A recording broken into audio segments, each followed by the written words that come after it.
नहमदुहु व नुसल्ली अला रसूलिहिल करीम अम्मा बाद फ़ाऊज़ु बिल्लाहि मिनश शैतानिर रजीम बिस्मिल्लाहिर रहमानिर रहीम।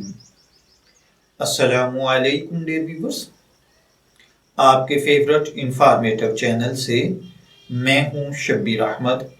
हमारा आज का टॉपिक है, एक डॉक्टर साहब ने सवाल किया था कि बराए करम इस अमर की वजाहत कर दें कि गुर्दे के पेशेंट के लिए गुर्दे वाश कराने, जिसे डायलिसिस कहा जाता है, क्या इससे रोज़ा टूट जाता है या नहीं।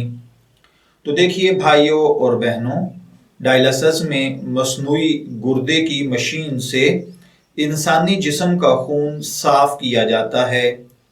इस दौरान मरीज के जिस्म की रग में दो नाली लगाई जाती हैं। एक से खून निकलकर मशीन में जाता है और दूसरी से साफ होकर मरीज के जिस्म में दाखिल हो जाता है। इससे रोज़ा फासिद नहीं होता, इसलिए कि इसमें खून का निकलना और दाखिल होना रगों के जरिए होता है, कुदरती रास्तों के जरिए नहीं होता। और रगों के जरिए किसी चीज के दाखिल होने से रोजा नहीं टूटता है। मैं दुआ गो हूं कि अल्लाह ताला हमें इन बातों को समझकर इनके मुताबिक अमल करने की तौफीक अता फरमाए। शब्बीर अहमद को इजाजत दीजिए, फिर हाजिर होंगे किसी नए टॉपिक के साथ। तब तक के लिए अल्लाह हाफिज।